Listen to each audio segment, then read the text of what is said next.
So welcome everyone to the 2024 IARPIC pre-field season meeting. My name is Katie Smith and I'm a contractor science project manager with the U.S. National Science Foundation's Arctic Research Support and Logistics Program. I'm also a co-lead for the field operations and early career communities of practice in the Interagency Arctic Research Policy Committee, or IARPIC. I'm joining this call from the ancestral home of the Lipan Apache, Comanche, and Tonkawa people here in Austin, Texas. So we are very excited to host this meeting for a preview of the 2024 Arctic Research Field Season. At this meeting, we will share information about upcoming expeditions and facilitate discussions about the research and outreach and community engagement aspects of our fieldwork. So many thanks to all of our speakers and researchers who volunteered to share their work with us, and to everyone who has joined today to participate in the pre-field season meeting. And so we are excited to share these next 2 hours with you and hear from you. So I'm going to pass it over to John Orr with the IARPIC Secretariat. Thank you, Katie. I'm going to start with the land acknowledgement. IARPIC honors and recognizes the place-based knowledge of Arctic Indigenous peoples and their ancestral and contemporary stewardship of their homelands. In particular, I would like to recognize all Indigenous salmon people along the coast and up the rivers, all of whom rely on the health of our waters to provide the nutritional and spiritual nourishment they need to continue as they always have into the future. And I want to remind everyone that we all play a part in shaping that future. Next, please. I'd like to do some housekeeping briefly. So some reminders, please stay on mute when you're not speaking or asking questions. We probably all know where the unmute button is located, but for those of you joining by phone, you can unmute and mute by pressing *6. Next, we would also encourage everyone to use the chat function when asking questions or making comments. If you'd like to be heard verbally, go to reactions and virtually raise your hand. You'll find that down at the bottom of your Zoom screen. If you're on the phone, you can raise your hand by dialing *9. And please wait for the moderator to acknowledge you before unmuting. And this meeting is being recorded and will be made available on our IARPIC event page and on our YouTube channel. If you have any issues, you can message in the chat. If we have any issues with security, of course, we will remove disruptors and lock the meeting room. Hopefully that does not happen. Next. I want to mention that this meeting falls within the IARPIC's Code of Conduct. I'll drop that link in the chat here in just a moment. We want to do everything we can to create a safe, productive, inclusive, and welcoming meeting. So if at any time there's something that will make you more comfortable, please don't hesitate to reach out to me or any of the other moderators. We encourage all meeting participants to enter with an open mind and be respectful of the diverse perspectives and knowledge systems represented on this call. I'm going to now turn it over to Ali Lepp for our meeting goals. Thank you, John. Welcome, everyone, to the 2024 pre-field season meeting. Thank you so much for joining us today. My name is Ali Lepp. I am a Knaus Fellow with NOAA's Arctic Research Program, and I'm also a co-lead on the Field Operations Community of Practice. I'm joining this call from the ancestral home of the Anacostan and the Piscataway peoples here in Washington, D.C. I would like to thank all of our many presenters and our investigators for contributing to the pre-field season meeting. I also want to thank our co-sponsor, the Marine Ecosystems Community of Practice, including team leads Jackie Grebmeyer, Danielle Dixon, and Lyle Britt, and our other co-sponsor, the Sea Ice Community of Practice, including Melinda Webster, Angela Bliss, Ignatius Rigger, Elaine Rung, and Nathan Kurtz. And I'd also like to appreciate and acknowledge my collaborators in the Field Operations Community of Practice, Renee Crane, Katie Smith, and David Allen. Our goals for the meeting today include to provide an open space where we'll share information and identify common themes or potential to work together during our planned field activities, to improve communication and engagement between researchers and Arctic communities, to share community-based observing activities and concerns, as well as sharing research and communication plans within the research community and Alaskan and Arctic coastal communities to avoid potential conflicts. We want to make it very clear that this pre-field season meeting does not replace researchers being in direct contact with communities prior to and while planning and conducting research, but rather this meeting adds to the communication and knowledge sharing. We are very excited to announce that the 2024 Research Vessel Matrix was recently launched on the IARPIC Collaborations webpage, and it can be found at the link here. I'll put this in the chat.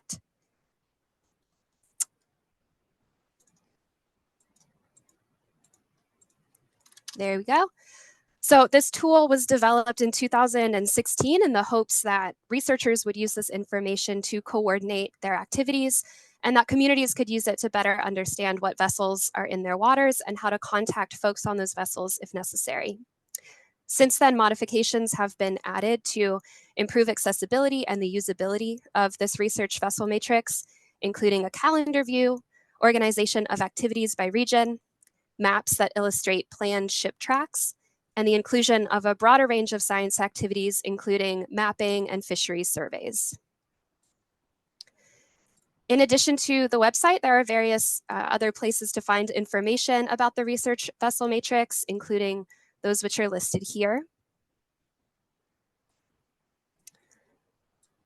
We'll also share the link to sign up for the newsletter now. There's a QR code. Whoops, jumped ahead. We're missing the QR code right now, but the link that I just put in the chat, you can sign up for the newsletter. So by signing up to the newsletter, you will receive email alerts anytime that information on the research vessel matrix is updated. And this ensures that you will have access to the most recent and accurate information.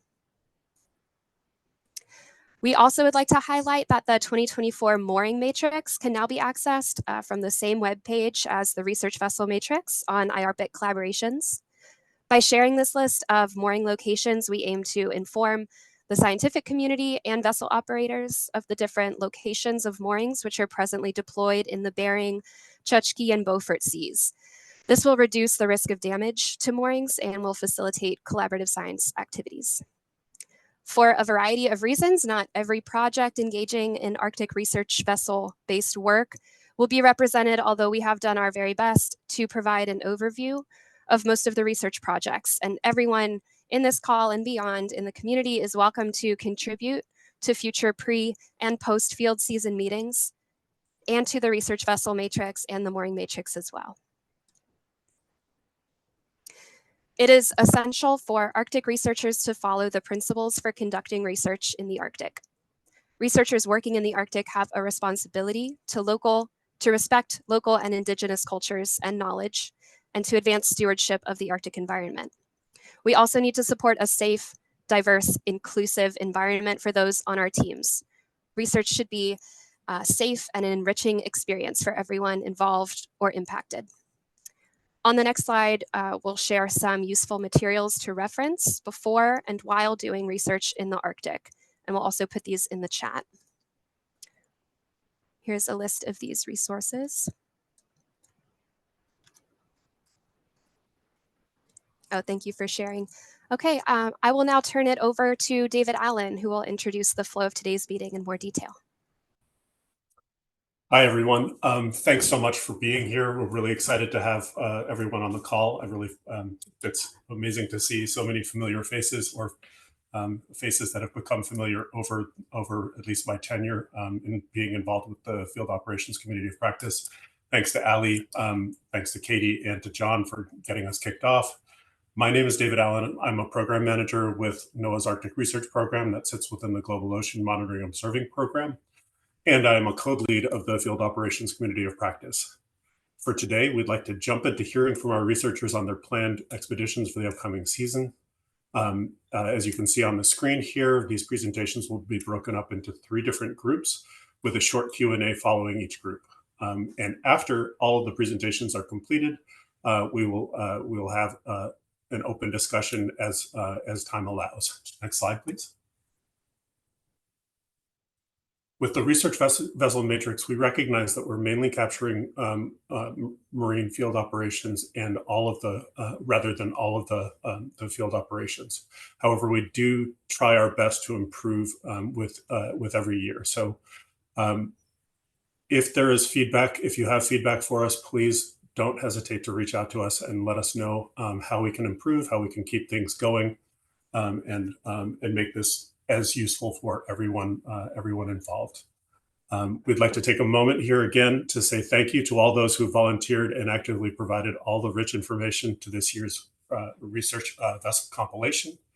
If you're part of any of the projects that are included in the research vessel compilation, please feel free to introduce yourself in the chat, ideally offering your name, your affiliation, and the name of your project. Thanks so much again for your valuable contributions. We also welcome members of communities and organizations in Alaska and other parts of the Arctic. Welcome everyone, and we are excited for your engagement and your partnership. Please feel free to also introduce yourselves in the chat, where you are currently located or residing, and any affiliation you would like to share with us. With that, we're going to get started with the presentations. Again, you can see that there are 3 tranches of presentations. I will be leading the first group. As a reminder to all of our presenters, excuse me, please stick to 5 minutes or less with your presentation. I know that's a tall order. There's obviously a lot of information embedded in your presentations, but just out of respect for everyone's time and other presenters, just try to stick to that 5 minutes. And remember also that these slides will be posted on IARPA Collaborations as well as the recording. With that, I'd like to pass it off to Shayna Wisdom of the Alaska Ocean Observing System to kick us off on the Backyard Buoy program. Shayna, please take it away. Hi guys, hopefully you can hear me okay. I'm in a car driving out to Wasilla for a doctor's appointment. So everyone can hear me? I can hear you perfectly. Looks like a nice day too. Thanks, it's gorgeous today. Softball tonight, so anyone in Anchorage, come out to the fields. All right, well, I'm presenting Backyard Buoys. It's kind of a different project. It's not part of the vessel matrix, but we thought it might be useful for people to share. So I'm presenting on behalf of Leslie Hobson of AEWC and Martin Edwardson of UIC Science and I. Next slide, please. We have small wave buoys. They're the spotter wave buoys, about basketball sized, and they're going to go out around June to October, and they're going to be deployed by whaling captains in these villages. The map on the right is a lot, but basically we're having 1 to 2 buoys in Savunga, 1 out of Gamble, 2 out of Diomede, 3 out of Point Hope, 6 out of Wainwright, 10 Utqiagvik, and 3 Kaktovik. And these are deployed by whaling captains' vessels in each of the villages and by a whaling captain. AWC, UIC Science, and AUS are will send out the notice for the actual buoy locations once they get out. But one of the things we did is permit polygons instead of point locations, so that once these buoys go out, the locations are picked by the hunters.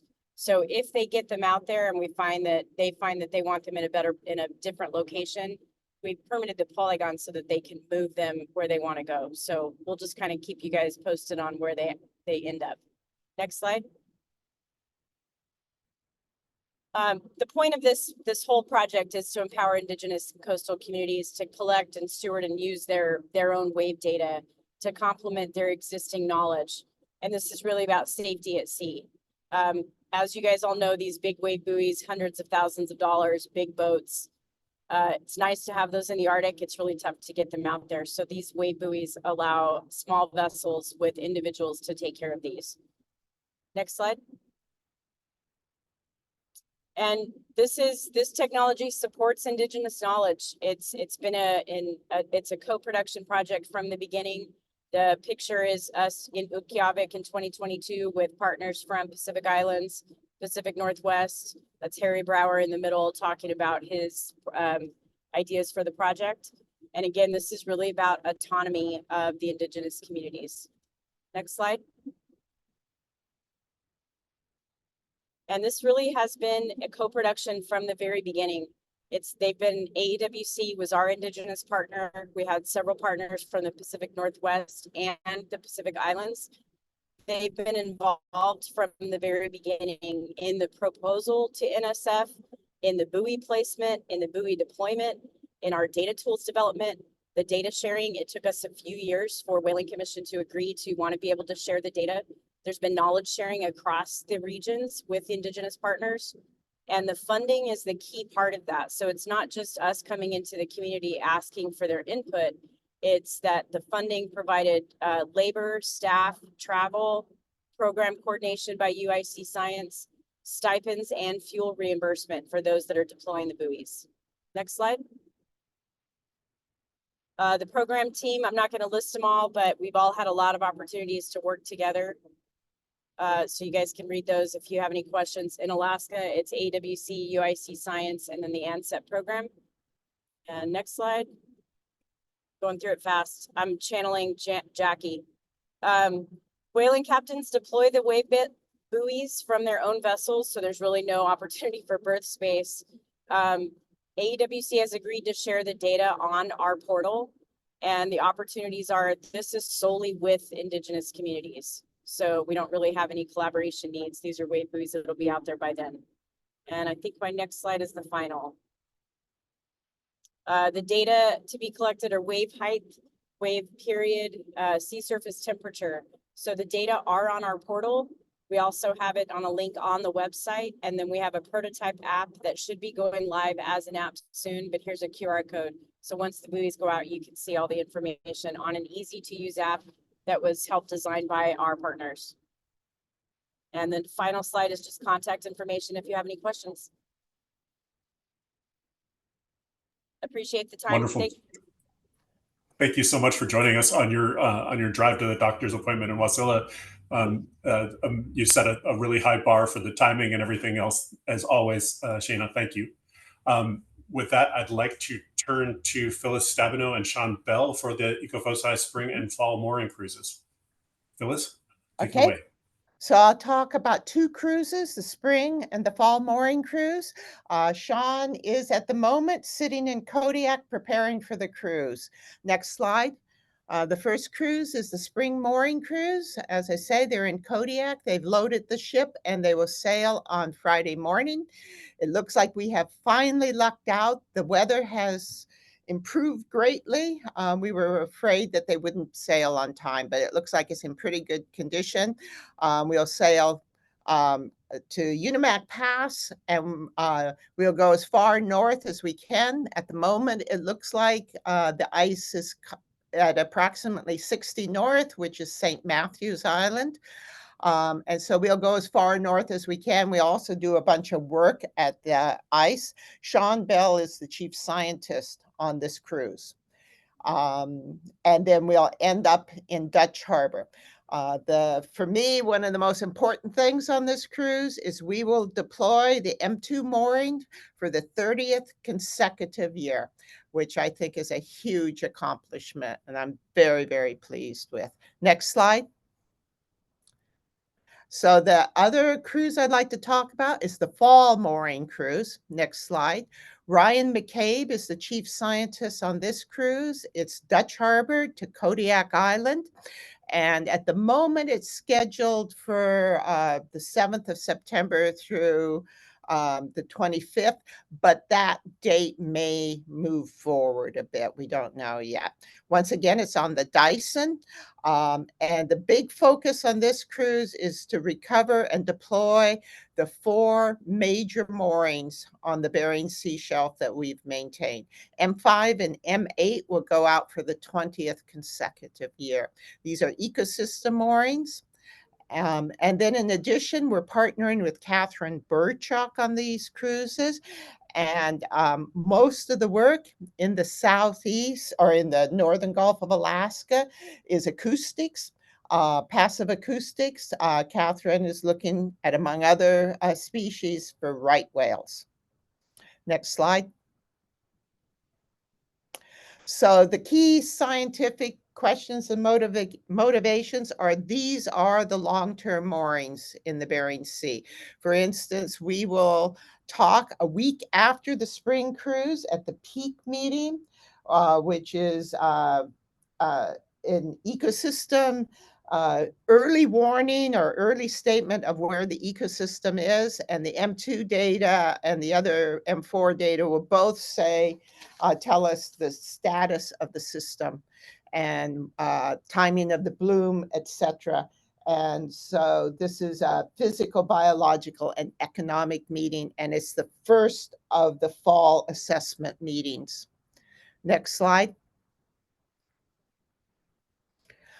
Among the important things is, first of all, these data that we're going to collect will set the status of a number of things. The zooplankton will tell us critical information of the state of the ecosystem, and then the physical timing of the bloom, etc. All of this stuff goes into the models, and the latest model is the CEFI plans of management, of improving management and information to everybody. And these are the data that will help to calibrate that model and move forward. Next slide. So as I say, we're out there right now. If you have any questions, etc., please let us know. We have a number of activities. The spring mooring cruise, like I say, sails on Friday. But the fall mooring cruise, we haven't received a lot of requests for collection of data. And if people are interested, please contact me or Heather. That's it. Thank you. Awesome, Phyllis. Thank you so much. That's a great summary of a lot of different work. So thanks a lot for that, and I hope everything continues to go well in terms of the weather. With that, I'd like to. Yes, as do I. With that, I'd like to turn to Kilia Axler and Julie Keister to talk about the Eastern Bering Sea Spring Ichthyoplankton Survey. I believe Kilia is on the line. Hi. Yep. How's it going? Hi. Good. Okay. Yeah. Please so I'm going to talk about our spring ichthyoplankton survey, which you can switch to the next slide. So we are leaving on the Oscar Dyson right after the spring mooring survey finishes. So our cruise is coming up here in about 3 weeks, May 17th through 31st. We're leaving out of Dutch Harbor and we're surveying the Eastern Bering Sea, going just beyond the Pribilof Islands and then returning to Dutch Harbor. Preliminary results will be presented to the Joint Groundfish Plan Team meeting in September, and also included in the Eastern Bering Sea Ecosystem Status Report, which is presented to the North Pacific Fisheries Management Council in December. And then we also have our notable research findings communicated via NOAA web stories and scientific presentations. Next slide. So our mission is to survey the Eastern Bering Sea shelf to assess abundance of eggs and larvae of commercially important fishes, such as walleye pollock and Pacific cod. And in the lower right, there's a picture of what young 12-millimeter long larval pollock and pea cod look like. We also survey their zooplankton prey, and the goal is to extend a time series of abundance of larval pollock, Pacific cod, northern rock sole, rockfish, and select forage species, and also simultaneously collect their zooplankton prey and measure environmental variables that impact the ecology of these species. So at each station, we're doing ichthyoplankton and zooplankton sampling, which involves towing and deploying paired 60 centimeter and 20 centimeter diameter bongo nets. We also are doing some oceanographic sampling. We have a fast cat in line with the bongos. And then we also are doing a couple of CTDs at select stations, collect a little bit of nutrients. And then we do some onboard sampling for genetics, lipids, and morphometric condition of selected ichthyoplankton and zooplankton taxa. And next slide. So these data will be used to track the impacts of changing ocean conditions on the early life stages of fish, which is a really critical period that can affect year class strength. These data provide us with early warnings of species and ecosystem shifts, and they contribute to risk assessments for commercial stocks. And you can advance the slide. We have scientists participating from the NOAA Alaska Fisheries Science Center, as well as the University of Washington. We possibly have space for 2 people, though the survey is coming up here real soon, 3 weeks from today. And we're always interested in discussing potential collaborations. Our data are publicly available, so if you're interested, please reach out to me and our program manager, Julie Keister, and her email is linked there. And you can advance to the next slide. And just to summarize our key parameters that we're collecting are abundance data of ichthyoplankton and zooplankton, as well as oceanographic data. And our data can be requested by contacting our program manager, Julie Keister. That's all I have. Well done. Thank you so much. That's a great presentation. With that, I am going to turn it over to Jackie Grebmeyer and Seth Danielson. I believe Jackie will probably be giving the remarks. That's the Sikuliaq SKQ24 DBO Ecofoci August 2024 cruise. Jackie, please take it away. Yes, thank you very much. I'm doing this on behalf of the cruise combination. You can see the authors on there for the different programs that are on the ship. This is a multi-project study that's going on, and you can see the acronyms below, the DBO, the Ecofoci, AMBON, and CEO with the leads associated with it, myself, and then Phyllis has talked already. AMBON Katrin Eichen is on the line if you have questions for her with the Arctic Marine Biodiversity and the Chukchi Ecosystem Observatory. Next slide. And so the research expedition is August 6th to the 27th. And you can see the map on the right that I put together. We'll start from Nome on the 8th of August. And you can see by the color of the arrows and the directions, we'll go to the DBO areas in 1, 2, 3, 4, and 5. And so we are working on the RV Sikuliaq, and we mob on the 5th, demob on the 28th. Funding is by NOAA, Office of Naval Research, AOS, the Alaska Ocean Observing System, NASA, NPRB, and you can read them as well as I can. It's a multi-agency support core on NOAA and National Ocean Partnership Program. So our communication and outreach, we have pre and post discussions with the Alaska Eskimo Whaling Commission that has been done whenever they have a meeting and the most recent was done by I think it was done over the winter time. During the cruise, we have daily communications with the Alaska coastal communities that is brought forward by our NOAA colleagues. And then while we come back into Nome, we have a planned straight science talk. We usually are visiting with the local communities, whether in Utqiagvik if we get off there, or in, but this case it'll be in Nome. And they're also planning to have a student tour on the Sikuliaq. And you can see on the bottom of all these slides, you can contact Seth Danielson, will be the chief scientist. Matt Galaska will be the co-chief scientist. Next. And so then we go from here, the key science motivations. So we're looking at status and trends in both the environmental drivers and the ecosystem components that we're seeing and the changes that are occurring in the Northern Bering and Chukchi. So we're looking at the status, the biodiversity, the changes that are looked at through a multitude of these programs that you can see at the time series stations. We're just deploying and recovering both NOAA and the UAF moorings, looking at the ecosystem changes, as I mentioned, and particularly looking at conditions on the marine animal populations and how they might be varying.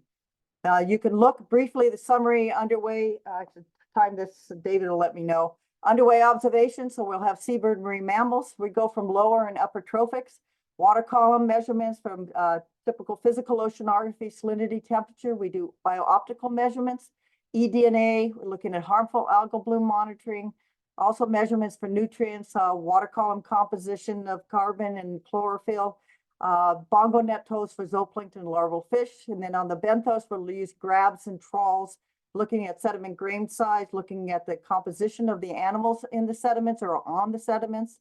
And they also do sampling for harmful algal blooms, looking at cysts in the sediments, as well as in the organisms. We pass those to our NOAA colleagues. And then, as I said, the moorings have biophysical and passive acoustics. Next. So as far as why is it important, we're looking at the quality and the quantity of marine resources that are important for subsistence food. So it's a food security issue for traditional lifestyles. We also have harmful algal bloom, as I mentioned, status of prey, upper trophic from lower to upper trophic, changes in physical drivers. And we, in the AMBON program, we're looking, there's a coastal citizens group, eDNA sampling throughout the year are linked with coastal observations. Next. And then potential areas of collaboration. You can see the listing there of the scientists from a variety of groups from Fairbanks, NOAA from the University of Maryland here, UW, University, US Fish and Wildlife Service.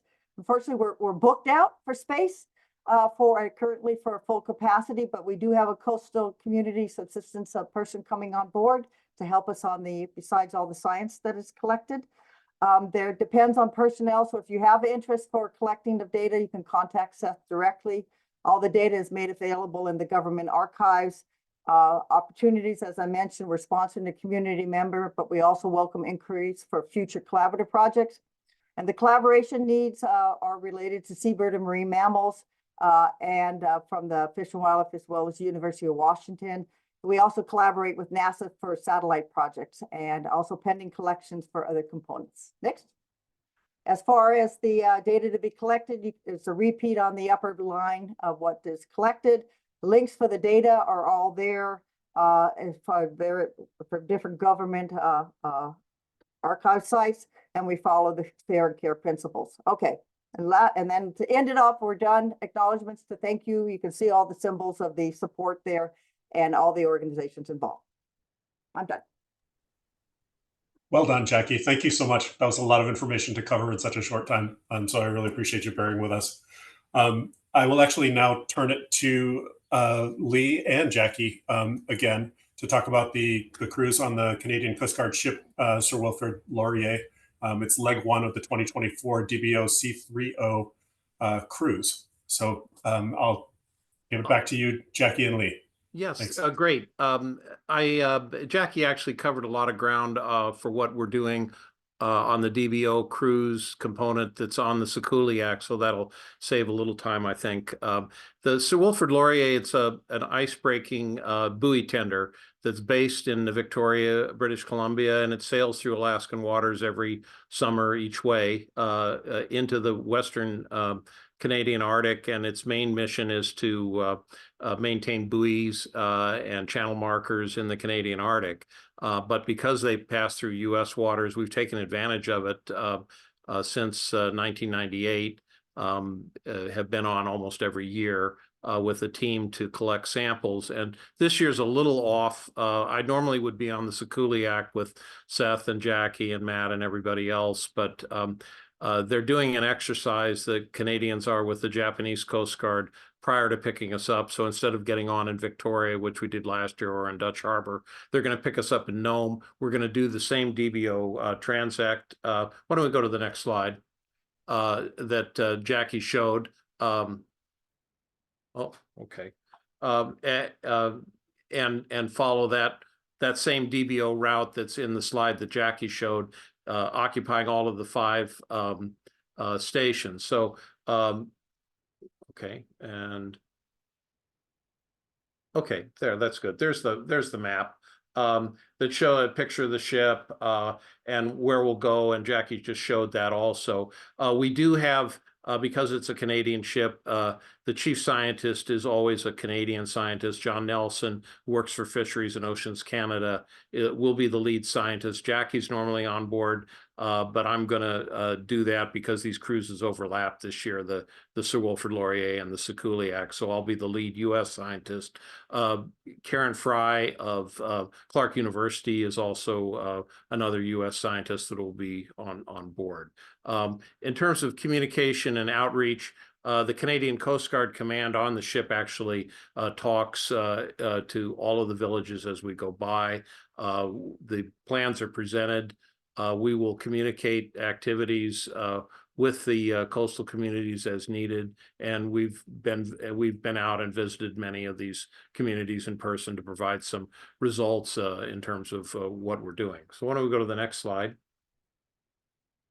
And just like Jackie talked about, the one thing we're going to do a little differently this year is we're not going to do any sediment sampling. So I think that's why Jackie decided not to come and stay on the Sikuliaq. But we will do water column sampling. We also have a benthic camera system that we image the bottom every year at every station for 10 minutes. And so we have a longer term record of what's on the bottom in terms of epifauna. And we're evaluating basically in the DBO program, the environmental drivers and the ecosystem status. Why don't we go to the next slide? And why is it important? And just like Jackie mentioned in her talk, we're looking at basic properties of the marine system and trying to follow in the shallow system that's subject to a lot of changes as to what's happening with the biological system on the bottom. So we're measuring nutrients, chlorophyll. We'll be getting benthic data from the Sikuliaq cruise. And then Karen Fry is also using optical measurements to help verify newly launched satellite measurements of productivity and chlorophyll, such as in NASA's PACE mission. And let's see, why don't we try the next slide? So it's a small ship in terms of the space that's available to scientists. So we are at full capacity. We do make the data available. We have done things such as give radio interviews in Nome and in Utqiagvik, and we're available to talk with people. Why don't we go to the next slide and I'll finish up. These are the sorts of data that we're collecting on this specific cruise this year. That you can see up there. We do make the data available, and the links are down there below, so you can get those off the PowerPoint afterwards. What's next? And we want to thank the U.S. National Science Foundation that provides the support for the Laurier, and Fisheries and Oceans Canada is also involved. U.S. Fish and Wildlife Service, and as I mentioned, NASA is also interested in what we're doing. And the NOAA funding actually will go through the Sikuliaq this year. So that's my presentation. Thanks. All right. Well, well done. Well done, Lee. Thank you so much. And thanks also to Group 1 for keeping to time and actually just setting an extraordinarily high bar. With that, I'd love to turn to questions and answers to see whether there are any quick questions. This will be about 3 to 4 minutes of questions to get us started. It's more clarification or other points for consideration. And you can either raise your hands using the reactions bar or just unmute. Shana, oh, go ahead, Karen. Yeah, Jackie and Lee, I was wondering, your cruises overlap. How did the sampling transects line up in time? You know, like I could see that you were going to do DBO 5, Jackie, on August 22nd, but I didn't see any dates for when the Laurier would be doing. We'll be 6 days or 7 days behind the Laurier on the Sikuliaq this year. Okay, because we'll be around then be around there then too. So that's right. So you and I will connect on that. And I should point out that slide, it's the cruise is actually 1 to 13 to 2013 for the Laurier, and not the slide said 23, but it's really 1 to 13 August. So the Sikuliaq one will probably overlap with you, Karen. Yeah, it looks exactly like it will overlap with me. Yeah, but that's all right. You don't sample line 2. I know, and you sometimes don't sample with the 5. That's okay. Well, we try to sample DBO. I know. It's on our menu. Yes. Okay, we have a question from Rebecca for Shana. Shana, I hope you're still there. And the question is, are the buoy data for the backyard buoys available in real time? And if you can come off mute and say that, I see you've answered in the chat, but apparently the answer is yes, and that's on the AU's data server. It'll be on our AU server, as well as that app that you can access anytime. They are transmitted via Iridium, so there's like it's 30-minute is when every time they're transmitted, so it's near real time. But the Wave Buoy app that you have has a week's worth of data that you can see. And then on our portal, we have the buoys from last year, all of the data that you can look at and download. And then as soon as they're deployed, we'll get them ingested and up on our website. And what I can do is once they're out there, we can send out information. But yeah, Karen was able to use them last year. And that's why we're hoping there's going to be more out there for everyone to use for safety. That's great. And if I understand correctly, Shayna, you're going to be dropping off probably before the main discussion. Yeah, the appointment starts here in about 20 minutes. So I'll stay on until then, and then we'll go in and I can jump back on depending on how it goes. Okay. So thank you. So are there other questions for Shayna before she may have to drop off?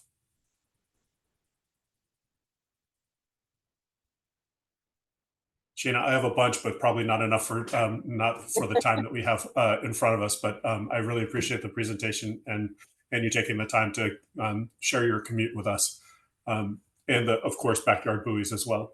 With that, Yeah, I'd like we're to happy turn. to. If you guys have, if anyone has any questions, just reach out to me. And I can, like I said, as soon as they start to go on the water, I'll let everyone know because we want everyone to use them. But if you have any other questions, and just thanks for all the great work out here that everyone's doing. It's awesome to see AUS's name and all the work going. So thank you.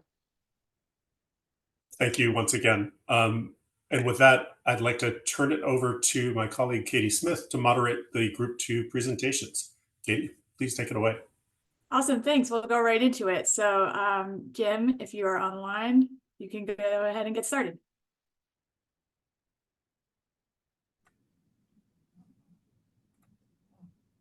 Oh, there we are. Well, hello, and thanks for inviting me to be part of this meeting.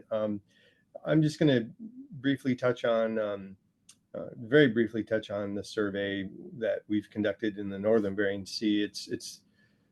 We've conducted surveys in the Northern Bering Sea for the last 20 years or so in this region. You know, a key focus of these surveys, especially in getting them started, was salmon, but we are address a broader theme of ecosystem response to some of the warming climate conditions. So we'll go on to the next slide. I gotta remember what I wrote here. So this figure on the right shows the survey grid that's planned. This will be during the month of September. We'll start and end in Dutch Harbor, and we'll have a port call roughly around September 15th in Nome. And this will be conducted on a chartered fishing vessel. We haven't selected the vessel yet for this year. And we communicate a lot of have communicated the results of this survey with a variety of different formats. Give straight sciences typically every year in Nome. A lot of the information is communicated to the U.S.-Canada Yukon River panel, the joint technical committees, as well as we give multiple presentations to subsistence advisory council meetings. Next slide. So the foundation of this is based on our research program here at Alaska Fisheries Science Center, which is ecosystem monitoring and assessment. And the key goal for the survey is to really monitor the impacts of warming climate on the status of salmon that are harvested for subsistence, as well as shifts and changes in the Northern Bering Sea ecosystem. And we conduct we measure oceanographic conditions with a CTD, measure ichthyoplankton, zooplankton with bongos. We deploy 3-meter plumb staff beam trawl for benthic organisms. A lot of the benthic work is kind of been more focused on snow crab. We also conduct research on the diets, trophic ecology of both the pelagic and benthic fish species, and have been really kind of getting this research started on juvenile snow crabs. There's been a lot of course, concern over the status of snow crab. And I'll go to the next slide. So I think everyone here understands why some of the ecosystem research is important for the Northern Bering Sea. It's just undergoing these unprecedented changes with the loss of sea ice. And so really we're trying to develop an improved understanding of how these ecological processes are contributing to the changes, and kind of help to provide a scientific framework for managing some of the key subsistence resources that are important to the communities in the regions. And this would include both salmon and ICLs. And that's it. I'll take any questions. Or no, I won't take questions. I'll wait till the end. Excuse me. Great, thanks so much. We can go to the next slide. And Adam Spear will present this one, I believe. Oh, it said he left and rejoined. So Adam, are you with us?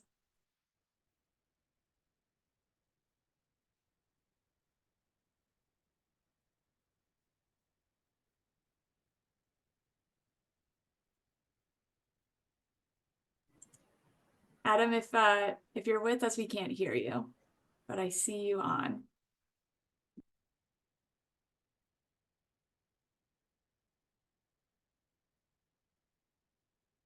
Okay, we'll give you a couple more seconds and then we can skip you and come back to you when we can hear your audio. Oh, okay. All right.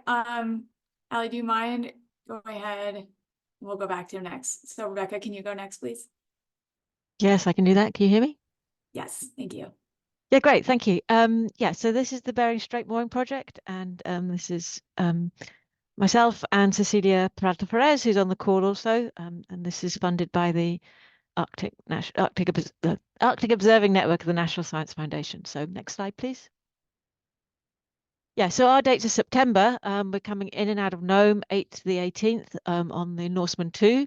This map is the very optimistic map of what we would do if everything went well. Primarily, we are replacing moorings in the Bering Strait region.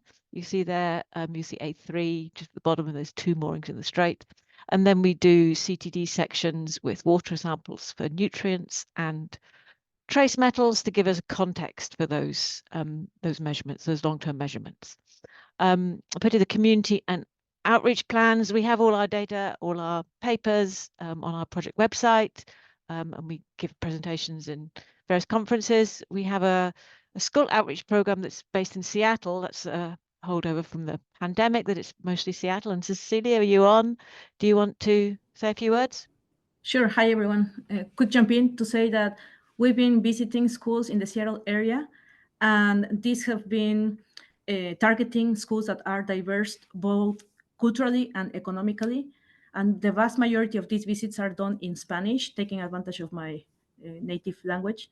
And also we try to make them repeated. So we go back to the same school and see the same kids, same teachers, often and year after year as well, if not sooner than that, so that they have a fresh memory and not just like one visit and then bye forever. So we try to get a connection that is more stronger. Carry on, Rebecca, thanks.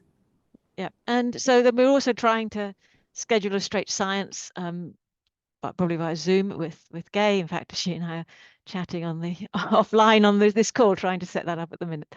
See if we can find it. The time slot is just very awkward for us, but let's see what we can work out. I've not given up hope yet. So can we have the next slide? Right, so our mission is really to understand what is going through this Bering Strait up into the Arctic, why that's changing, and how it's changing. We've had moorings out there since 1990, so we're looking at really long timescale change. And we want to understand both the impacts and the causes of those properties. As I say, we're doing moorings, turning around of moorings and sections. So, okay, next slide. Why is it important? Because it's a long-term measure of how the system is changing, what the warming is, how the nutrient content is changing. That's a very exciting bit to us this year. Last year, for the first time, we put out biogeochemical sensors, and we've got the first year-round measure of nutrients in the strait, which is very interesting. And when I combine that with the way the transports are increasing, I think that's saying that the nutrient flux through the strait is increasing. We hope to get that together for a paper very, very soon. We think that change in the strait is being driven by both the Bering Sea and by the Arctic. So it's both a push and a pull that's going on here. And extra heat coming through can melt extra sea ice, extra nutrients can change the Chukchi ecosystems and modify the Arctic Ocean. Okay, next. Yeah, here's our collaborators. We might have berth space available. Please get in contact if you are interested. And we might be able to take other things along in a sort of a hitching a ride idea. Our data, as I say, are available as A on R, and we're happy to try and work with people in the schools and so on. And what I'd ask from other people is, please don't drag our moorings. The positions are out there, so please stay away from them. And if you do, let me know quickly so we can do something about it. Okay, next slide. Yeah, and this is what we're collecting. It's physical properties of the waters, ice thickness, and then these biogeophysical sensors, which are doing nutrients, oxygen, and fluorescence. And this is where our data are. Okay, I think that's a lot. Yeah, thank you. Great, thank you. Let's continue on. Yeah, I do not see Adam back on the call, so.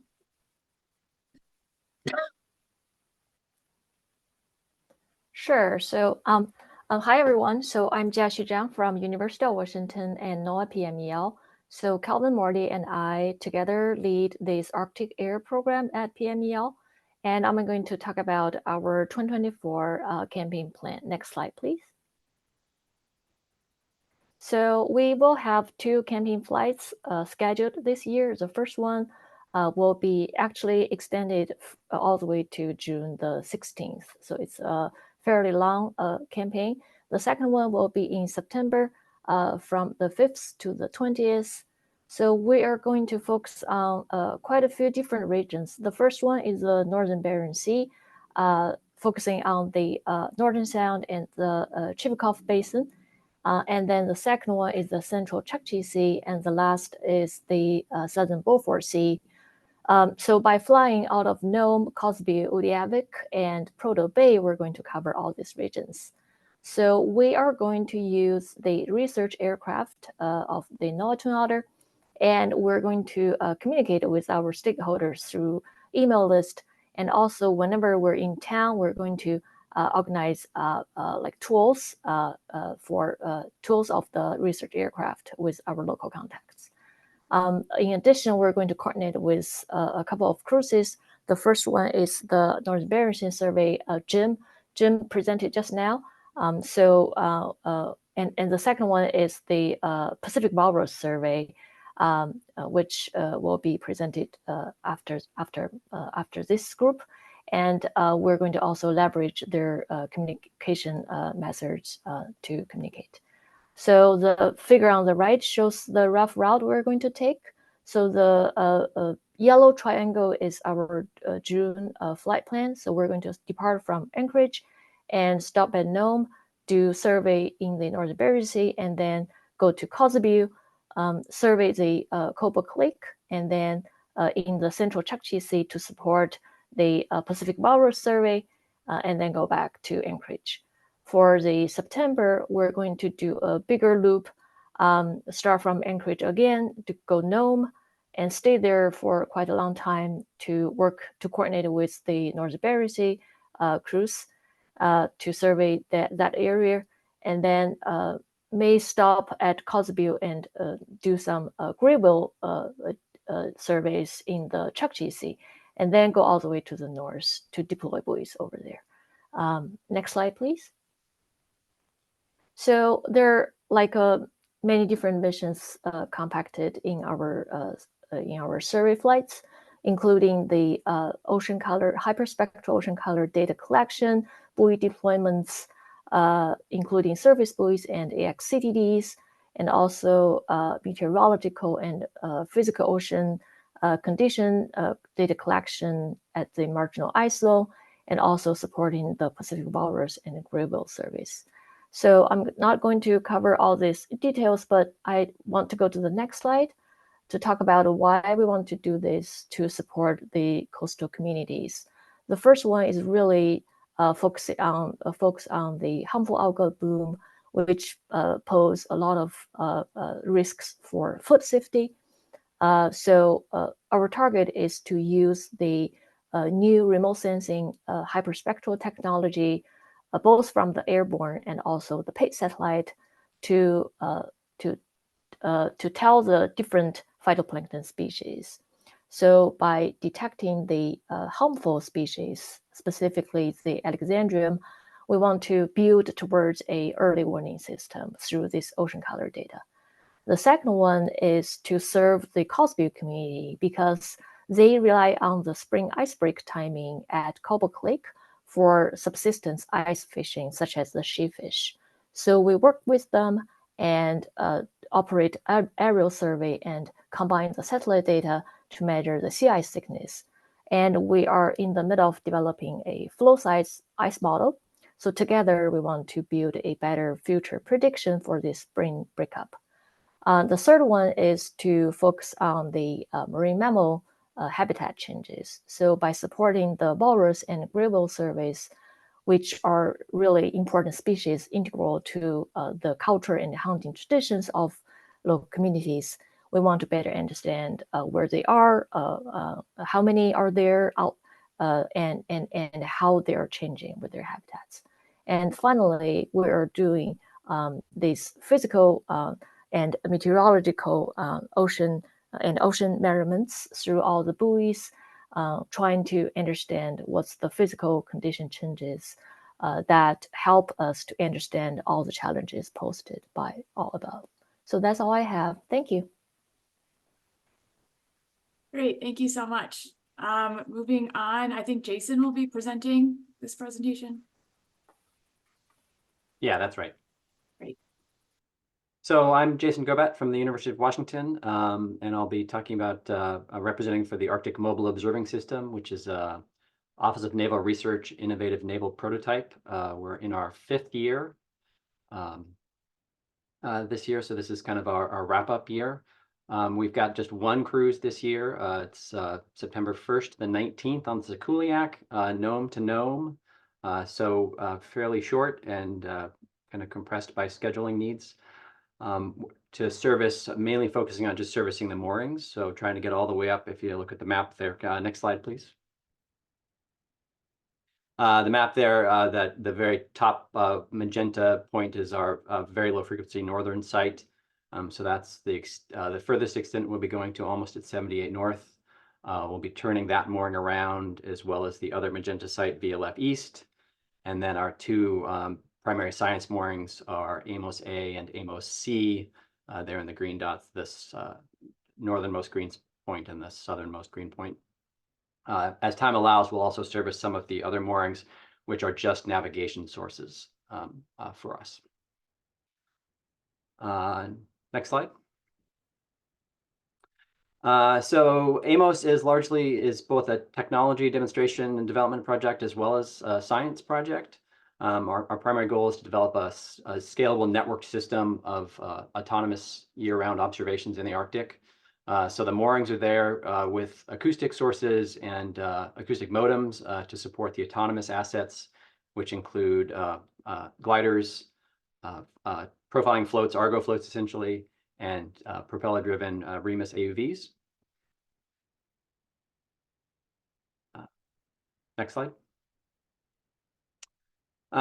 So a big picture, we're really trying to develop the technologies that will allow us to do year-round observations, including underneath the ice, with real-time data return or near real-time data return to improve forecast modeling. And then more fundamentally, the data just helps us, of course, with understanding ocean ice atmosphere physics, which then again informs those models and with the goal of improving all of the forecasting that we can do up there. Next slide. We probably do have a couple of berth spaces available if anybody wants to go way up north with us. Deck space is going to be limited, lots of moorings to turn, but some lab space is going to be available probably.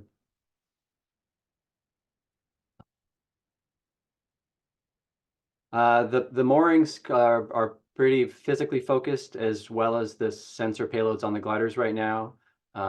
We have lots of ADCP and ice draft, ice velocity data, temperature and salinity down to about 300 meters.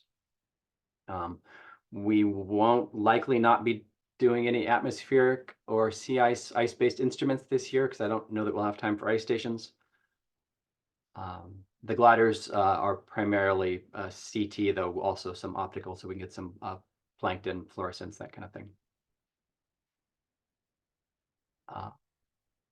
Next slide. I guess I'm done. Great, thanks so much. We'll go to Martha and then we'll circle back to Adam. Thanks. I am Martha Herzog. I work in the Office of Coast Survey. In our group, we plan our in-house and contract hydrographic survey projects. So next, please.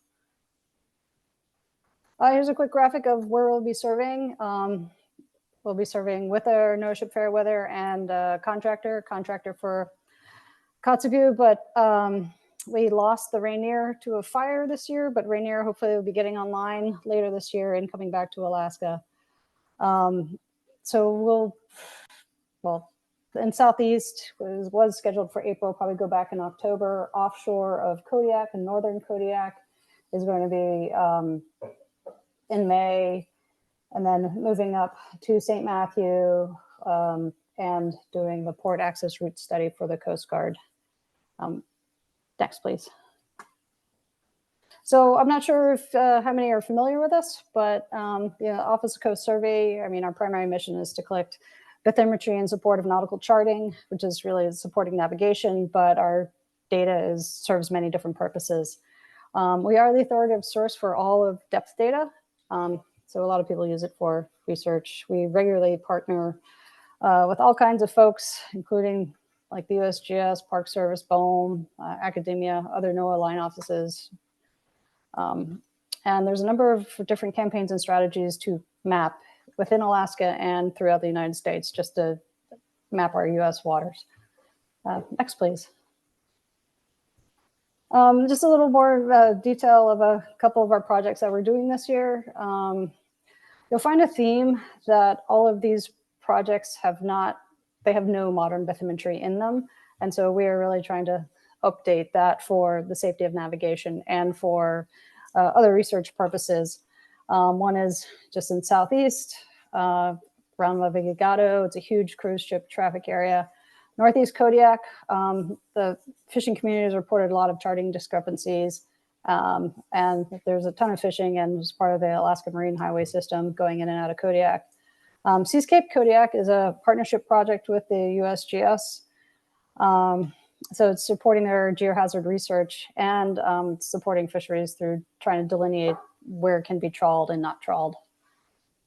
Next, please. Surveying Kotzebue with a contract partner. We have not awarded that contract yet, so we don't know who it is. But I mean, the area is a traffic hub, and we're also supporting the lightering areas or surveying the lightering areas to ensure that it is safe and hazard free. Also going to St. Matthew. We've heard reports of increased tourism for birding, and of course the forgetting not the Park Service, the U.S. Fish and Wildlife goes there quite a bit. Also, there's been by the people that go there have been reported a lot of charting inaccuracies and surprised underwater pinnacles. And finally, trying to Coast Guard would like to open up a charted route up to the Arctic with sea ice just decreasing. And we're just trying to establish some modern data to establish a transit corridor. Next. We have lots of partnership opportunities. A lot of it, you can go through our navigation manager, Caroline Wilkinson. She's very communicative and open to suggestions and putting you in touch with the right people, whether that's me or somebody else. She's our primary contact to do a lot of outreach to like the local communities, indigenous communities, various stakeholders. All of our data is absolutely available. It's on NCEI and downloadable. And of course, you can always contact me if you can't find it there. After the data is verified, it does take a little bit of time to get it on there. You can always see what we're planning this year. We can see what you're planning in the future through a couple of web services. And also, I encourage you to check out our story map from the earlier page because it is updated weekly with the bathymetry that we are collecting. So that is it. Thank you. Great, thanks so much. And Ellie, if you can circle us back to Adam's presentation. Adam, do you want to do a sound check? Yeah, can you hear me okay? Yeah, thank you. All right, so I had to switch to my phone. Sorry about that. No problem. I'm going to discuss the Eastern Bering Sea Juvenile Fish Survey. And next slide, please. So this is a pretty similar survey to Jim Murphy's Northern Bering Sea, except this will be done in the late August until early September in the southeastern Bering Sea on the Oscar Dyson, and we're primarily focused in the middle domain. And this is a collaborative effort that's led by AFSC's EMA program, recruitment processes, and the RICO program, and also PMEL ocean acidification program. Next slide. So the mission of the Recruitment Process Alliance is to conduct integrated ecosystem survey research to support ecosystem-based fisheries management. Specifically, the research is it improves our understanding of environmental and climate forcing of ecosystem processes. And this project is designed to test the performance of an EBFM approach to ground fish, forage fish, and Pacific salmon in the Bering Sea. Our sampling activities include CTD for oceanographic data, benthic grabs for substrate characteristics, fatty acid halves, and faunal organisms. We do bongos for zooplankton, method trawl for krill, beam trawls for juvenile crabs and other faunal organisms, trawls for groundfish and forage fish and salmon. We do acoustics for krill abundance and also for fish vertical and horizontal distributions. Next slide. And so we look to try to answer the questions of how do years of low sea ice and high sea ice affect bottom-up processes? How do warm and cold years zooplankton assemblages affect fish conditions, survival, and recruitment success? And how do these fish assemblages shift under variable climate conditions, and what impact does that have on trophic transfer to adult fish, seabirds, and marine mammals? And all these processes affect the entire food web and are important to the subsistence lifestyles and livelihoods of coastal and upriver communities. And that's all I got. And if you have any other questions after the meeting, please feel free to contact Alex Andrews, who is the chief scientist on this project. He couldn't make it because he's in Poland. Great, thank you so much. So with that, we'll do about 3 to 4 minutes of question and answers. Does anybody have a question for this group specifically?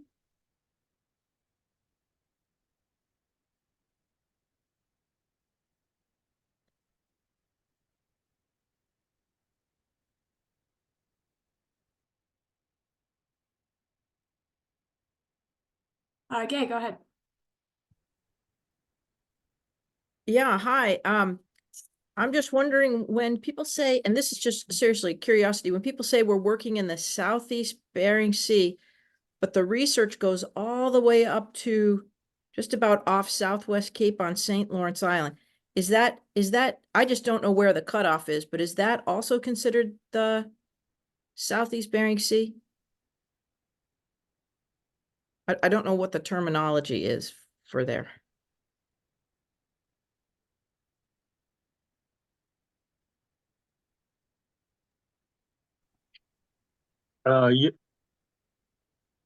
Your map of stations. Yeah, we're primarily in the Southeast Bering Sea. I mean, I don't know what you would call the, above the Pribilofs or what the cutoff is between Northern Bering Sea and Southeast Bering Sea. Maybe Jim Murphy can elaborate, but. Okay, thank you. Yeah.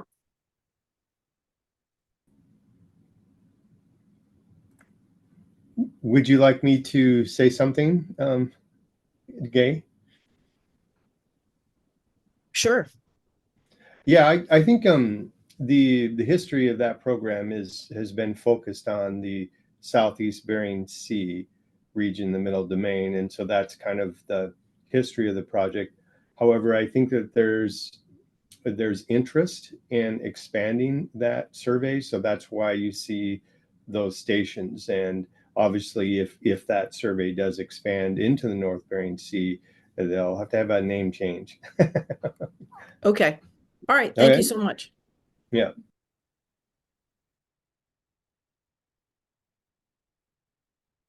Okay, great. So I think with that, we'll keep moving. And if you think of any more questions, feel free to either ask in the chat or when we move to the discussion portion. So I'm going to pass group 3 on to Angela. Hi, everyone. Welcome to our final group of speakers today. Our first talk will be from Bill Beatty and Irina Trukhanova, speaking about the Pacific Walrus Research Cruise. Yeah, thank you, Angela. Yeah, my name's Bill Beatty, and I'm with the U.S. Geological Survey, and Irina Trukhanova is the co-lead on this project with me, and she's also on the call. The funding for this project is provided exclusively through base funds from the Fish and Wildlife Service and the USGS. So the expedition will be departing Nome on May 31st and returning to Nome on June 28th. And the research operations will be conducted in the marginal ice zone in the hatched area shown on the map there. So depending on where the ice is, that's where we will be. We'll be on the Norseman 2, charting that ship for the second year in a row. And our communication and outreach plans are focused on local communities, but also the Alaska Native community at large. So we'll be sending letters to villages in the area, in the Bering Strait area in the Northwest Chukchi Sea. Those letters contain a radio channel for communication and the rough dates of the cruise and when we think we'll be in the area. When we're within 50 nautical miles of each village, we do send an email and offer another radio channel for communication. We're also, of course, monitoring radio for local communication as well. We've presented research plans or cruise plans to the community on St. Lawrence Island, at Gamble and Savuga, at the annual hunter meetings that the U.S. Fish and Wildlife Service holds each March. Also been presented the plans to Ukqiavik at the Planning Commission there, as well as annual in-person meetings with the Eskimo Walrus Commission, and of course, emails as needed with the executive director and chair as necessary. We also communicated broad plans to the Eskimo Whaling Commission to avoid any possible conflicts with subsistence. So the mission of the research cruise is to evaluate walrus population dynamics. And when we talk about population dynamics, we mean the key parameters needed to figure out if a population is increasing, stable, or decreasing. So that's walrus abundance, survival, and reproductive rate, as well as getting an estimate of population trend. So the primary goals for this research cruise are to collect data to meet that mission. And so the data collected to meet that goal are biopsy samples from walruses hauled out on sea ice, and those are used in a genetic marker recapture, actually a close kin marker recapture framework, to estimate walrus population dynamics. And also age structure data that gives us a sample of the standing age structure of the population, which gives us a really good idea of how reproduction is going, how many adults to juveniles there are in the population. And that also could be fed into an integrated model later down the road to give us an estimate of walrus population trend. We'll also be collecting biological and physical samples to quantify harmful algal blooms. Among some other samples, we'll be collecting walrus fecal samples for diet analysis as well. So this research is important because Pacific walrus is a vital cultural and subsistence resource to Alaska Native communities, specifically those on St. Lawrence Island. So this is so the information from this cruise is going to be used in future modeling efforts to ensure sustainable harvests. We all know that sea ice loss will likely result in a population decline of the species in the future as well.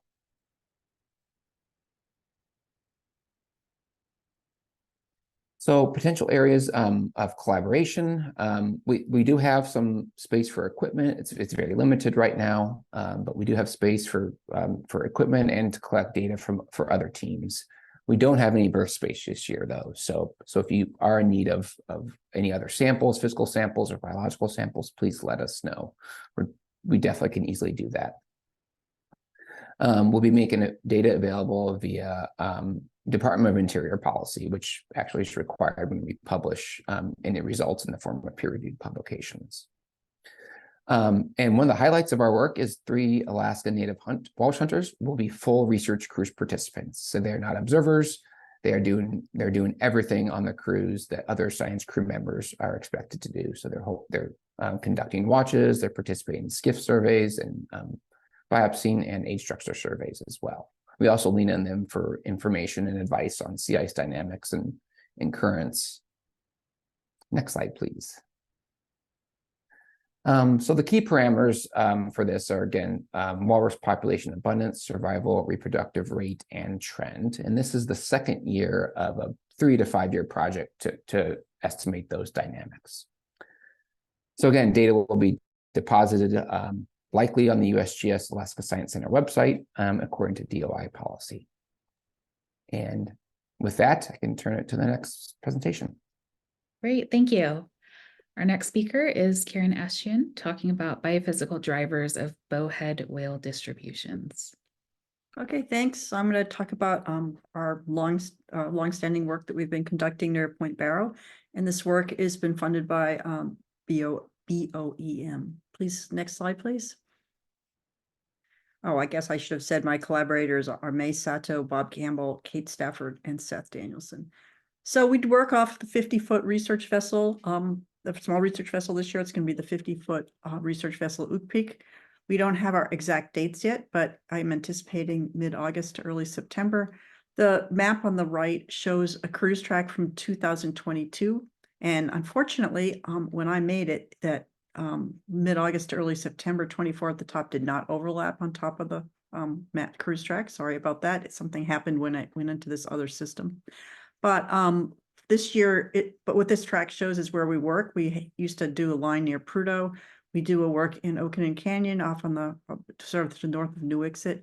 And we try to sample along 2 lines, what we call line 2, which is across Barrow Canyon, sort of just by the tip of Point Barrow, and also DBO5 if we have the time. And we also do some work on the shelf. In 2024, we are not going to do work along the Prudhoe line. We present our plans to the AWC, and we also write to a lot of local entities in Point Barrow region, in the Point Barrow region. I've had a long-standing, many years relationship with the Barrow Whaling Captains Association. So, and the North Slope Borough Department of Wildlife Management as well. They've actually been collaborators with us. And so we notify them and the mayor and of course the AWC. And this is the last year of our field work. Next slide, please. I've shown this a million times, so I'm pretty sure everybody might have a copy of it. But basically, we had done 11 years of sampling near Point Barrow, where we found that local wind conditions would produce dense aggregations of krill that were then available to the bowhead whales. And the bowhead whales then would be found there where they could be available for hunting. After our work finished in 2015, there were a couple of years which were really anomalous, and there were no or few bowhead whales near Point Barrow, which was not good for the hunting. And so we wanted to figure out if the conditions had changed there that would then result in whales not stopping there anymore. So the goals of the project were to continue the sampling near Point Barrow and also to look at points further to the east. Next slide, please. So we believe that research is important to the coastal communities because the whales are so important both to them as subsistence food and also as, you know, as into their culture. So anything that's going to upset the bowhead whale migration and distributions and cause them to not stop near Utqiagvik would be bad for the local community. So we wanted to figure out if something was going on to change the atmospheric forcing or change the availability of krill. And also the data we collect is useful to BOEM so that they can better fulfill their responsibilities to manage environmental impacts in regions where they could be doing offshore energy and marine resource development. Next slide, please. So our participants on the boat will include scientists from Woods Hole Oceanographic Institution and OSU. I don't have any berth space. Actually, we don't even sleep on the boat. We sleep on land. We could potentially collect other data for other people, but we don't have a lot of room for anything large or a lot of time. But if you can think of something you'd like us to collect, I'm always happy to try to make it happen. Yes, we will make our data available for others to collaborate with. And we do work as best we can with the local community in Utqiagvik. As I said, the North Slope Bar Department of Wildlife Management is they're valuable colleagues. And I don't have any needs right now, but you never know. As I said, in the past, we haven't been able to get our moorings up. So we're going to pick 4 up this year, and hopefully they're all going to be there and come back home safely. I think next slide. So the data we collect are hydrography using a CTD. We tow a 2-frequency bioacoustics, and we do zooplankton tows. And this year we'll be recovering 4 moorings that were equipped with a CTD, ADCP, acoustic zooplankton fish profilers, and passive acoustics recorders to look at marine mammal presence. We look at marine mammal distributions while we're on the water, and also we're looking at carbon and nitrogen content and population genetics of copepods and krill. And the data will be deposited at a BOEM archive, and we probably will also try to put it into the NSF Arctic Data Center because so much of the previous data are archived there. I think that's the last one. Yeah, thank you very much. Excellent, thank you. Now our final speaker today is Jessica Krantz, and she'll speak on the International Whaling Commission Power Survey. Great, thank you very much. As mentioned, I'm going to be talking about the Power Survey. This is an International Whaling Commission sponsored survey. The government of Japan does provide a lot of the funding in the form of the vessel and the crew. Next slide, please. So the survey will be leaving and returning to Dutch Harbor. It's the home port. The dates are the 13th of August through the 26th of September. We will be leaving from Dutch and transiting up north to the northernmost point of our survey track lines that you can see in that map there. And then we will be working our way south. The vessel will be the Japanese ship, the Yushin Maru No. 2. And for communication plans, it's also very heavily focused on the communities. I'll be emailing the villages daily with assorted information on our activities, with the primary goal of conflict avoidance and minimizing any impacts to potential subsistence activities. We communicated with them at the Alaska Eskimo Whaling Commission as well to make sure they were aware of the survey. And we will be giving a straight science talk on May 15th to describe this and one other aerial-based survey that NOAA is conducting. And then I'll be giving a straight science talk after the survey where I can actually present the results and compare from this year's data with the data collected in 2017, which is the similar survey area. Next slide, please. So this survey is a strict marine mammal focused survey, primarily visual line transect methods. We will also be doing passive acoustics with sonobuoys, with the primary goal of obtaining information on abundance, density, distribution, stock structure of cetaceans in the southern Chukchi and eastern Bering Sea. We will be collecting photo ID photographs, biopsy samples when possible. And high priority species for the survey are North Pacific right whales, gray whales, humpbacks, and fins, but data will be collected on any cetacean species that we do observe. Next slide, please. So I won't reiterate what everyone else has already said so eloquently about the importance of collecting contemporary data in this area, given the constant and rapid change that we are seeing. But I will mention that, as I said, this is, I believe, the only 100% marine mammal focused survey in this region. So it's a really wonderful opportunity to collect data on our upper trophics, and a really great opportunity in particular to find North Pacific right whales, for which we know very, very little. Next slide, please. So the participants, it is primarily a Japanese ship and crew, although we do have additional scientists from 2 different NOAA centers. I will be the NOAA rep on board from Alaska Fisheries Science Center, and then the other US observer is from the Northeast Fisheries Center. We don't have any additional available berths this year, unfortunately. And given the nature of the survey and the lack of additional scientific equipment, there is only a limited ability to collect any other forms of data. But the IWC, thank you, the IWC does make their data available to those who are interested. That's, I believe, in more detail on the next slide. And so, as I mentioned, the Straight Science Talk and the daily communications is our primary means of working with the Indigenous communities. As far as collaboration needs, if anyone has reports of right whales or any large aggregations of whales or anything that's of note from a marine mammal standpoint, we'd love to hear about it. You can email me. And next slide, please. And so again, the data collected is primarily sighting data, passive acoustics using sonobuoys, photo ID, photographs, biopsy samples, and the vessel does also collect sea surface temperatures when we're underway. All of the data are curated by the IWC, and you can access or request their data through their website. There's a link there. The passive acoustic data are curated by ourselves here at the Alaska Fisheries Science Center. So you can contact me if you are interested. That is all I have, but I do see a quick comment. Yes, I actually work directly with Catherine Burchak. She's in my lab. She's my unofficial supervisor. So yes, you've heard her mentioned in a few of the other survey talks here.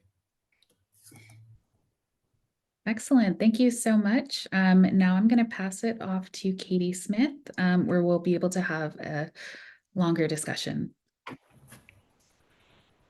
Awesome. Well, thank you so much to our presenters for sharing all this wonderful information, their wonderful presentations. These will all be posted to IARPIC collaborations.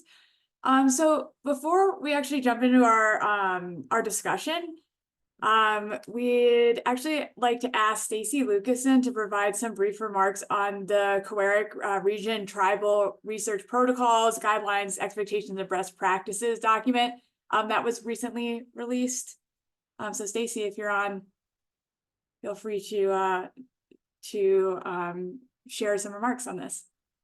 Hi, good morning, everyone. I appreciate the chance to say hello and jump in on this really informative and well-organized and timed meeting. Thank you for all of that. The Coeric Regional Protocols, I popped into chat. There's a little bit of information on the overall knowledge sovereignty and indigenization of knowledge project, which predates the protocols and led to their adoption this past fall.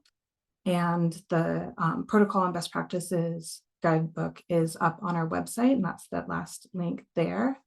Some of you may have received a copy in email. I'm certainly happy to come and talk about it more. And this has been developed over, well, ultimately like over decades, but certainly with intention in the last several years. And then Coeric's board revised and went through all of the expectations and guidelines that they would want to see in co-produced and partnerships with Indigenous communities in the Bering Straits region for research across all of the different fields. But, you know, for here, you guys know, mostly it's the marine and the food security and vessel traffic and all the things you've been talking about, which I really appreciated hearing this morning. So thank you. Comments in chat. I'll be around.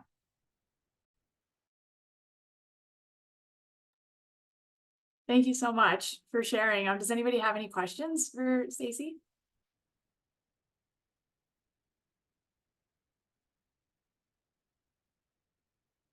David, go ahead.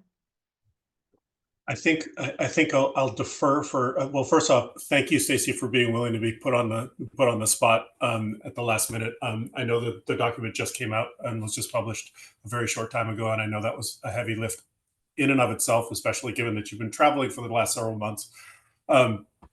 So really appreciate you, and we will just make sure to to announce this to this community when IARPC and you have identified a time to actually have some kind of more extensive webinar on the document, because I think while I think this community is particularly good about thinking about managing vessel traffic, managing communications with communities, everything else, all of us can always improve and step up our games. And we want to make sure that we're up to date and paying attention to any protocols. And I really, the word expectations is still really stuck in my head whenever I look at that document. If there are expectations, we should be paying attention to them and understanding them, and responding to them, obviously. So really look forward to a more lengthy engagement and webinar with you, and really appreciate you again. Thanks.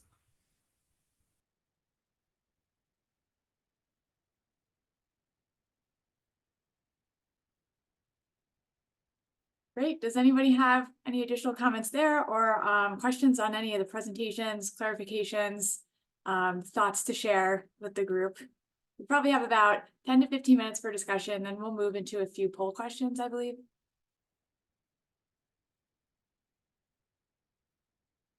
Go ahead, David. Hi, all. I also wanted to do a shameless plug.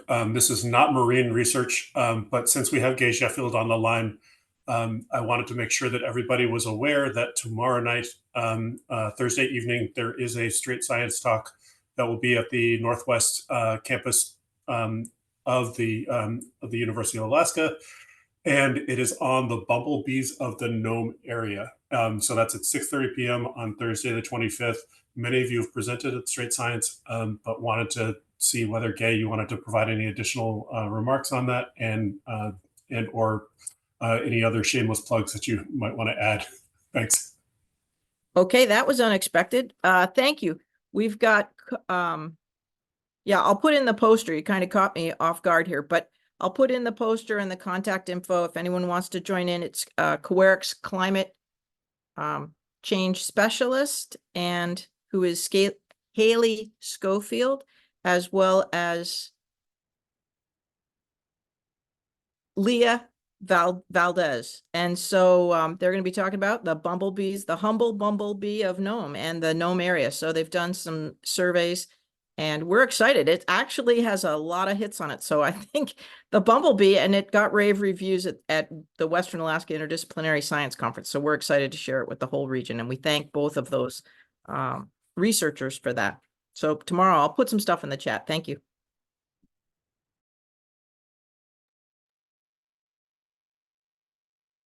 Yeah, go ahead, Renee. Yeah, I just wanted to add one more thing.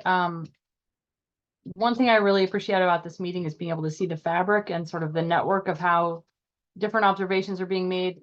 Creates more of a spatial and temporal observation network of this region. And also I noted that a number of people said that they did have berths available on their cruises. And I want to just put in a plug for trying to take advantage of that, finding students or other folks who might be able to take advantage of these resources. No cruise is inexpensive, and it's great if we can fill all of the berths with people who can make the most of that opportunity. So thanks everyone who shared that they do have some space available.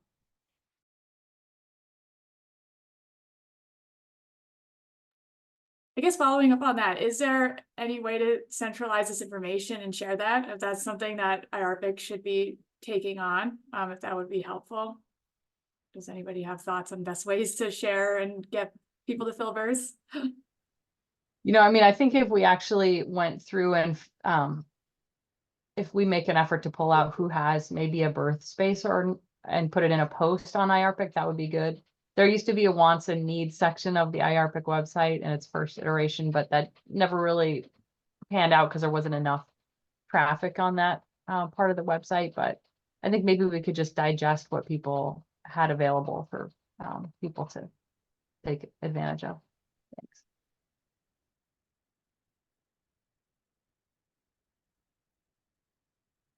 Well, thanks for that, Liz.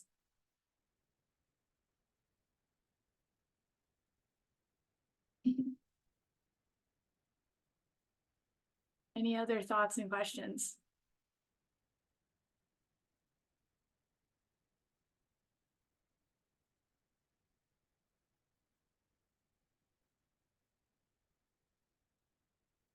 Yeah, thanks for your comment, Phyllis. I agree. I think that could be a cool deliverable that comes out of from IARPIC to have, especially at this time if there are still birds that need to be filled this close to field season.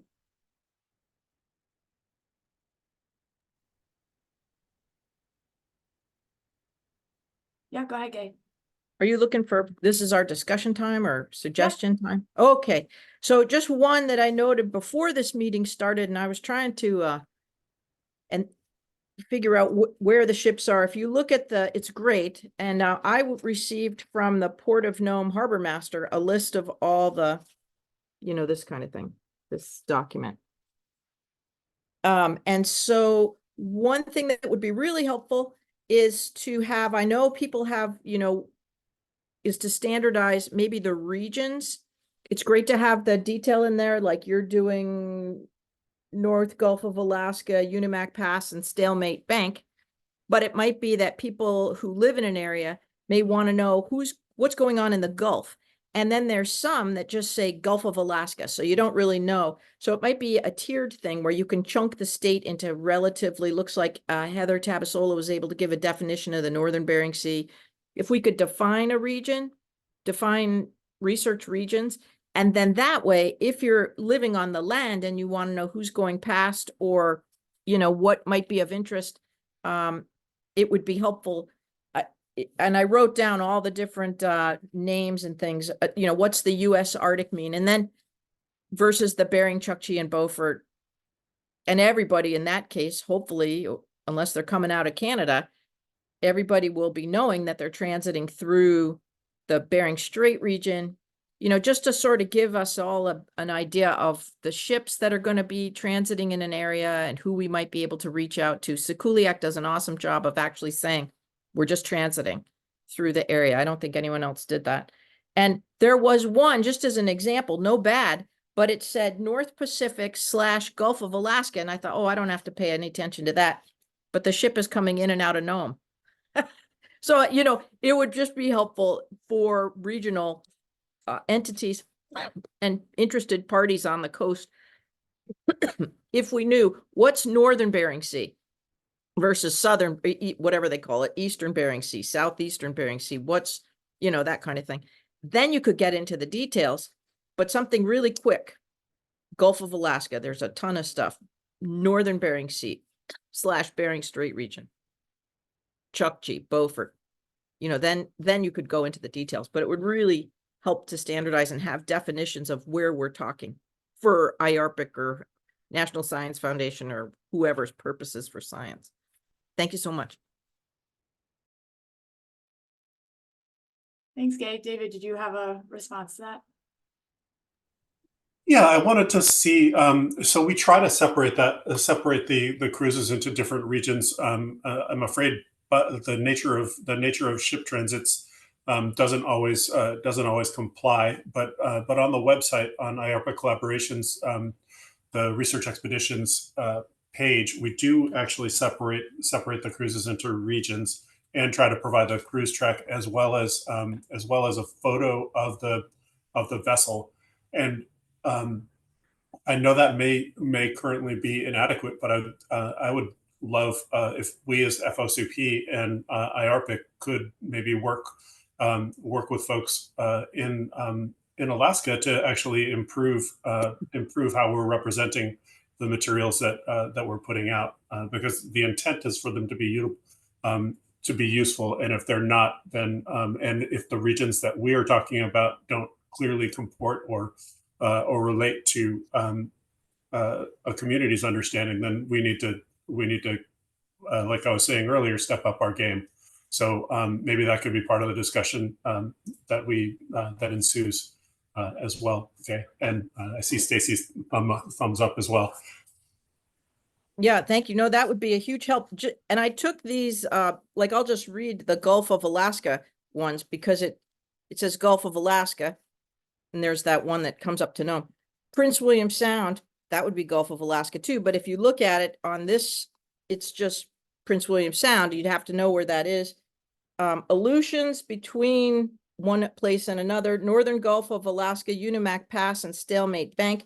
That would be Gulf of Alaska, maybe Aleutians. Shelikoff Strait and Sea Valley, don't know, Aleutian Trench / Alaskan Current. All good for and all understandable to the science community. But if we kind of glommed it maybe by either the land regions or however the science world looks at the regions, ooh, that would be get us all on the same page. Thank you so much.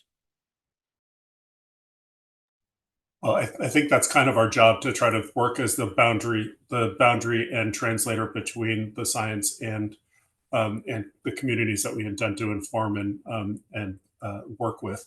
So let's definitely try to sort out how we can better communicate this information in a meaningful way. Thanks. Yes, Stacy. Good morning again. I don't mean to speak on behalf of other community members and those in the whole regions, but I would think to it's the NOAA weather reporting, right? Like that's where they say it's from this, like Cape Saukling to Gore Point. That's the weather recording that I heard the most often, but that's how I think of the coastline, is in these sections. And so I don't know if that correlates to regions of the coast that you guys are chunking up the research sections in, but it might be familiar to not just me.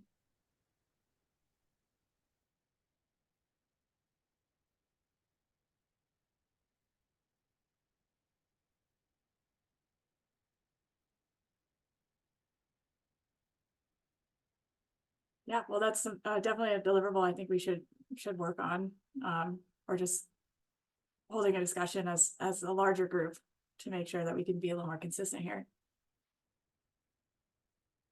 Are there any other questions or thoughts? Otherwise, we have a few polling questions, I believe, within Zoom.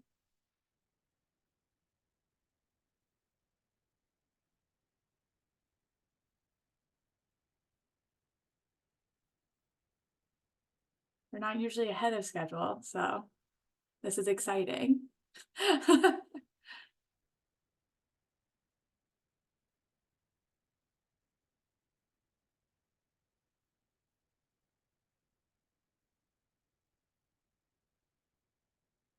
All right, yeah, right, David. Our boss at NSF always says she loves awkward silences, but I don't. So we don't have to keep sitting quietly. If anybody has any more questions, feel free to raise your hand or put in the chat. But otherwise, Allie, do we have the Zoom? Oh, there we go. Okay. So we had a few polling questions just to kind of take the temperature and when we're thinking about planning this meeting for next year. So how are you feeling about this year's field season? Answer with a couple words or a short sentence. And I'm not sure where that gets entered in. Or do we just put that in the chat? I think we can't see the way to, and the people giving the poll can't see how to enter the answer, maybe. Oh, I see. Like if you're a host, maybe? Yeah, I just want to make sure other people are figuring out how they could enter an answer. Okay, the audience can see the poll entry spaces. Got it. Okay, good.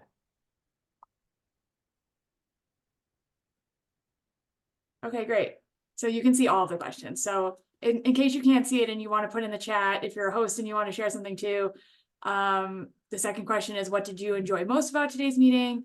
Third question, what would you like to see in a future pre-field season meeting? And 4, did this meeting inspire you to connect with others? So yeah, looking for anybody's thoughts and suggestions for future meetings.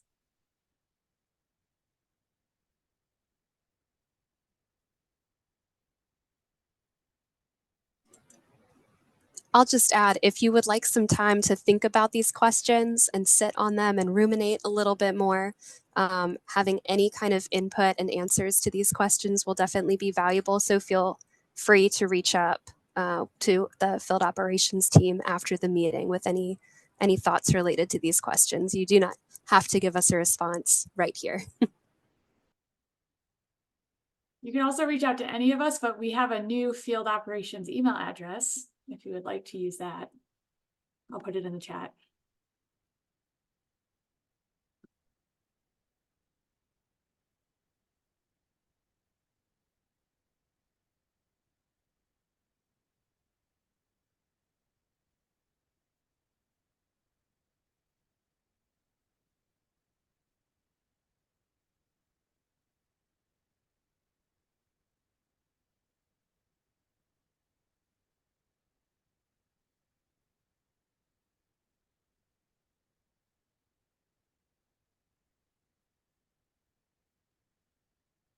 Yeah, go ahead, Gabe.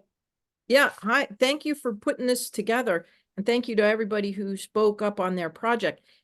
Is there an equivalent to this for National Science Foundation or federal science that is also going on land or in the social science world? We, just as an example, we have an NSF funded group of people that had to come back, reconsolidate from there were too many projects funded for under the same sort of research tab for the Port of Nome, and they've just returned in this new consortium, and they're going to hold a meeting this afternoon here in Nome. Is there an equivalent for the on-land or NSF research that's coming out to rural Alaska? Sort of like what you guys are doing? No, Gay, there isn't anything like that at this time. It would be helpful, I think, because I find this is a great start.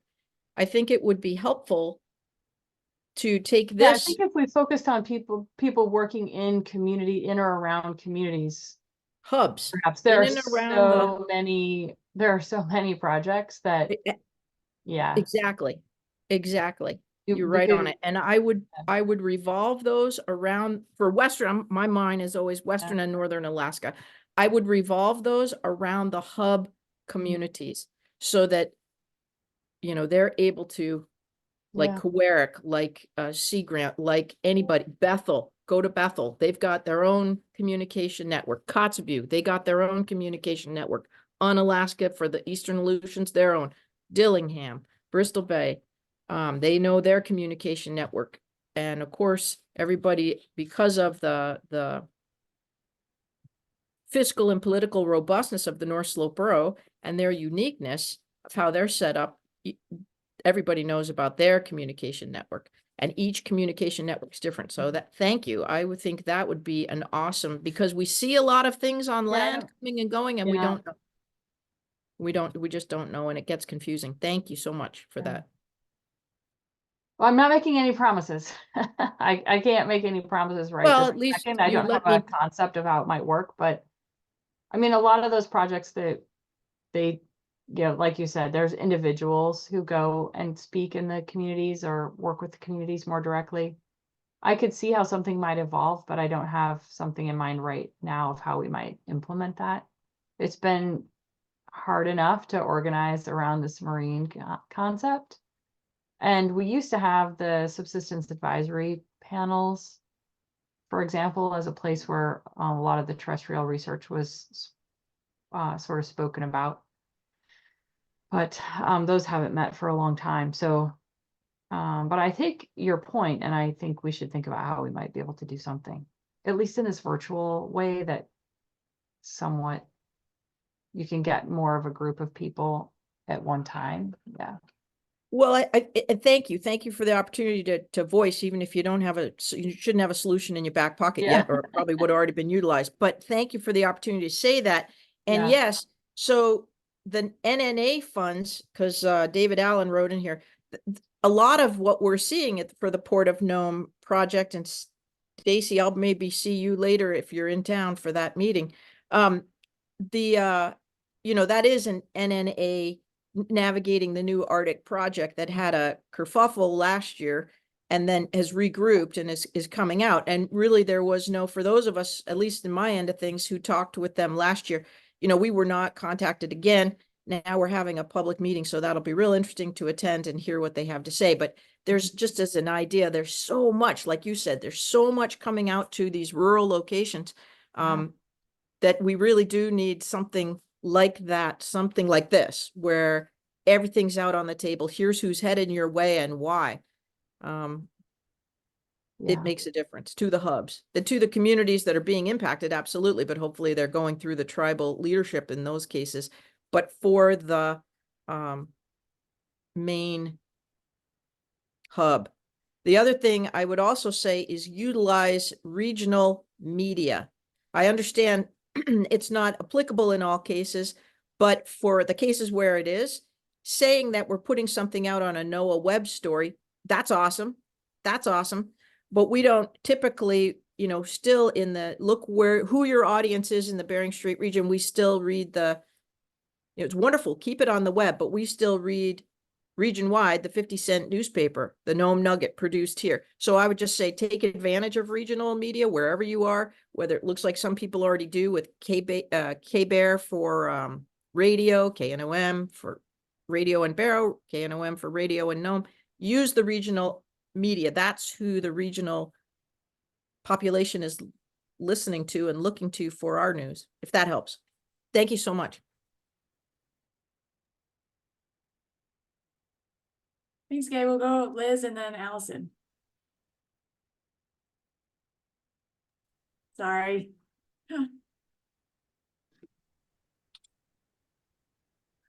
How about now? Yep. Great. Yeah, no, Gay, I think those are all really good points. In terms of the local media, I did send the whole list of expeditions to a bunch of local media. And I know KNOM, for one, is going to be using it this summer to be able to source stories and make sure that they're reflecting what's going on in the area. And I think, yeah, there have been a lot of conversations, as Renee pointed to, about how we might do something similar with land, and a number of the other IARPIC collaboration teams and community practice have referenced it. And we're trying to think about the best way to do it. We've been trying to figure out, you know, do you do it by permafrost research, or do you do it by like ecosystem stuff? But I do really appreciate the idea of doing it by hub community. I think that would be a really good perspective. So I'll bring that back to the Secretariat as well. And I put in the chat, and then I see that Allison has her hand up. So I was going to talk about our map, but Allison, I will cede to you, since you are much more familiar with it than I am. Hi, thank you. I really wanted to just say I really appreciate Gay's comment in particular, coming from a rural community, and how hard it is to share information with some of these hubs. In response to this, we've been working with the Arctic Research Operations outreach team. And one of the things that was suggested to us is to put together a series of PDFs that can be emailed out and will be available on a website, hopefully any day now. But these show the community hubs with the lists of projects that are available or that are actually currently supported by NSF. I'm going to see if my screen share will work, but this is just an example of one for the Bering Straits region. You can kind of scroll down and see the communities that the projects are taking place in. And the goal here is just to have a really simple list that can be grabbed and shared. So this is just a part of a solution, but maybe this is a start. And these are being organized around the Native Corporation boundary areas, which was suggested to us to be one logical approach for tackling the regional issue. So I can share links to these maps via an email for anybody who's interested. And I guess I'd also like to put out a request for anybody that we up for doing some web usability testing on applications. I would particularly love to have folks in the rural communities, like Gay in particular, just to see how things are working and if they're meeting user needs out there, considering the limited bandwidth. So thank you.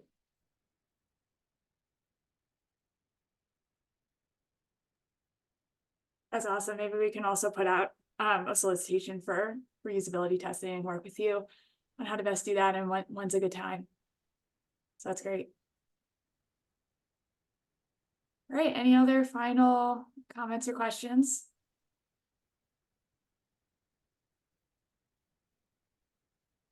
if not, I will say thank you so much to all of our presenters and for everybody who is online and attended and asked some really great questions, shared some really great thoughts.